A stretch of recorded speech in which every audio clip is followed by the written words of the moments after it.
Hola! Bienvenue sur ma chaîne Au Boudoir de Candy Shy.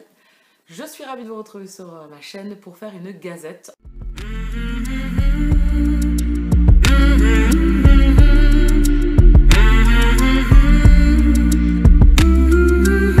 Donc je vais vous parler que de deux romans. On va faire plus vite comme ça parce que déjà je suis très bavarde, donc je pense que ça va durer un peu longtemps. Donc du coup là il n'y aura que deux romans. C'est parti. Alors le tout premier dont je vais vous parler c'est The Deal de la saga Off Campus de Elle Kennedy. Ici c'est le tome 1, il m'avait été offert par Mumu lors d'un swap. C'est une romance contemporaine new adulte. On est ici avec Garrett, star du hockey de son université, qui a des problèmes au niveau de ses notes par contre, et il cherche de l'aide auprès de Anna, qui est une jeune fille un peu plus fermée, moins sûre d'elle. Et du coup, vient une entraide entre l'un et l'autre, elle va l'aider au niveau de ses notes, et lui va essayer de l'aider à dépasser sa timidité et à essayer de draguer le mec qui lui fait envie. Voilà, parce qu'elle a repéré un mec à la fac, dans l'amphi, et donc du coup elle n'ose pas l'aborder. Voilà, donc ça va commencer comme ça entre eux, et donc du coup la relation va s'étoffer entre ces deux personnages, puis bien évidemment un problème va survenir, et va tout compliquer dans leur relation. Voilà, donc c'est un schéma somme toute classique de romance contemporaine new adulte. J'ai passé un bon moment. J'ai retrouvé la plume de Elle Kennedy, que j'avais lu dans Les Insurgés, et que j'ai lu dans la duologie de Fierté. J'ai passé un bon moment de lecture, j'ai pas été plus transportée que ça, loin de là, c'était sympa, j'ai passé un bon moment, je pense que voilà, on en est revenu un petit peu de ces romances-là, enfin moi du moins j'en suis revenue, quoique j'ai dit ça et en fin de compte je viens de lire en new adulte et j'ai été transportée, alors voilà, je sais pas. Donc là j'étais, voilà, je savais à quoi m'attendre, il y a juste le petit climax, enfin le petit problème qui survient entre les deux personnages, qui a été un peu une surprise. Mais sinon, j'ai passé un bon moment. Donc du coup, ils apprennent à se connaître au fil de leur entraide, entre guillemets. Et du coup, une relation va débuter entre eux. J'ai trouvé Garrett très doux et très mignon. Il m'a fait penser à Cam dans Jeu d'impatience de Jennifer Armentrout. Tout mimi, tout mignon. Voilà, et ça m'a fait penser à ça. Ça m'a fait penser à Jeu de patience que j'avais lu de Jennifer Armentrout. Alors, autant l'autre n'était pas du tout dans l'univers du sport, mais au niveau de la relation de couple, ça m'a fait penser à ça. Garrett, voilà, très émouvant, très, très touchant.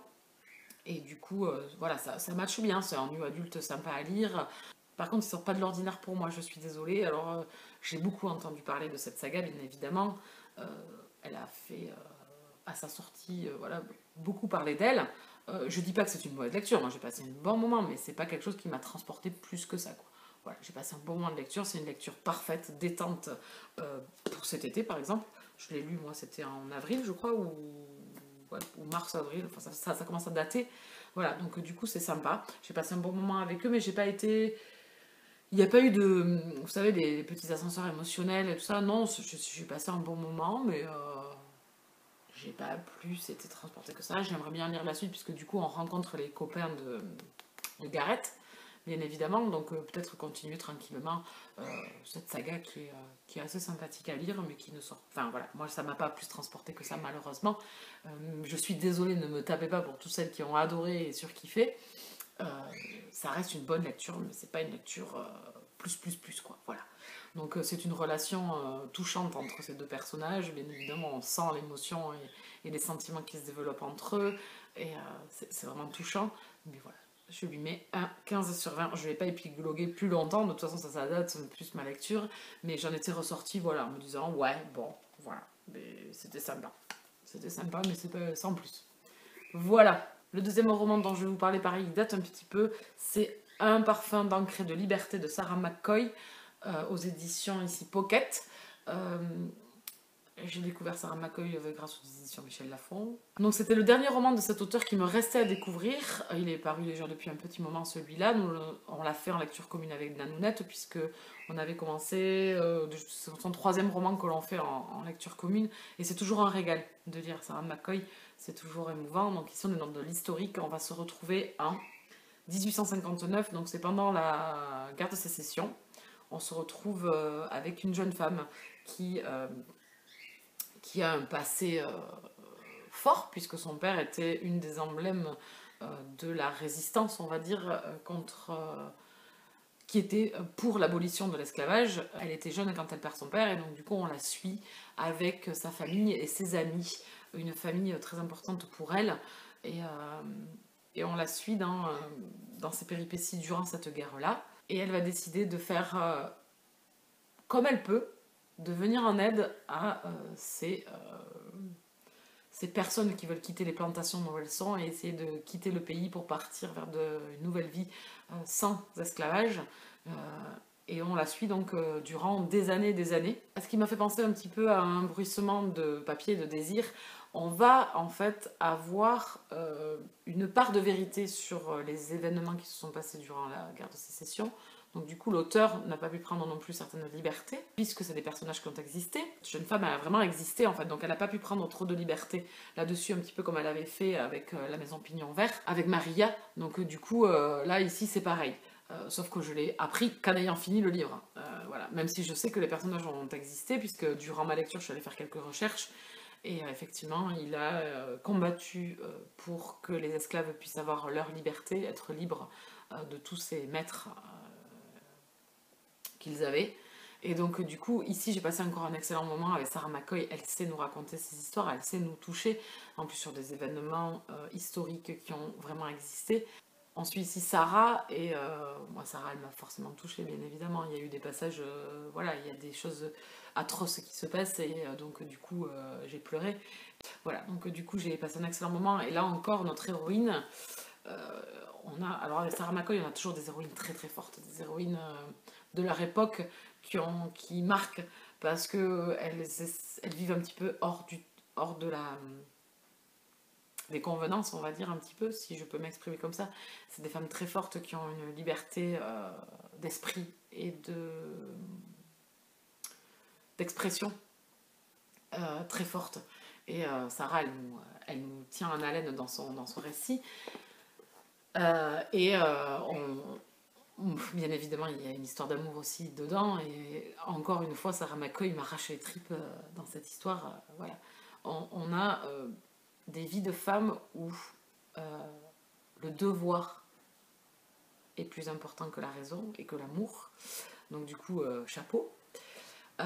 Autre chose très présente aussi dans cette histoire, c'est qu'on est à deux temporalités. Donc on est en 1859 avec Sarah, où on commence avec la famille et on va suivre les années, et on est également en 2014 avec une jeune femme, Eden, qui est à la croisée des chemins. Elle vient de vivre quelque chose de bouleversant avec son mari, quelque chose de dur, et elle essaie de se raccrocher à plein de choses, et donc va rentrer dans sa vie une petite fille qui va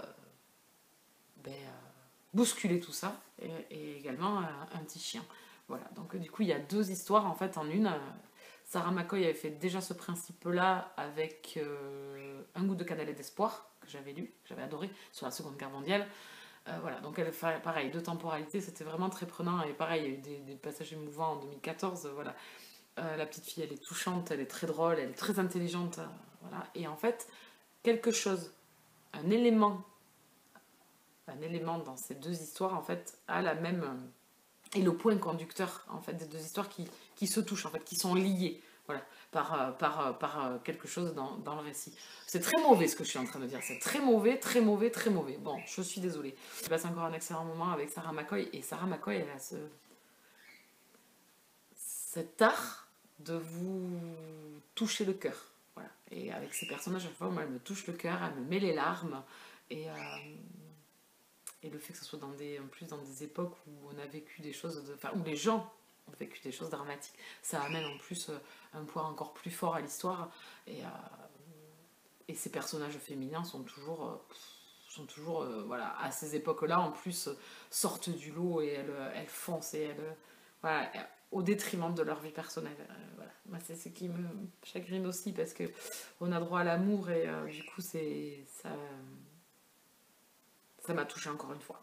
Bien évidemment, j'attends le prochain à paraître en français, et voilà, c'est une auteure que j'aime beaucoup, que je vous conseille. Si vous aimez les historiques, en plus avec des faits réels dedans, avec des personnages féminins forts, voilà, féminisme plus, allez-y, foncez. Ces romans sont faits pour vous, pour nous, parce que moi je les adore. Nanounette, je sais qu'elle a eu le même ressenti que moi pour ce récit-là. Voilà, j'ai encore passé un excellent moment. Donc je lui mets un 18 sur 20. Voilà, je suis restée que sur 2 romans cette fois-ci parce que la vidéo est assez longue, donc du coup je vais rester comme ça. Plutôt que de parler pendant des heures et des heures et des heures, je ferai une prochaine vidéo où je vous parlerai d'autres lectures différentes. Je vous laisse là, n'hésitez pas à mettre un pouce si vous avez aimé la vidéo. N'hésitez pas à vous abonner sur la chaîne ou à mettre un commentaire si vous voulez discuter. En attendant, je vous laisse là, je vous dis à très bientôt. Bisous câlins.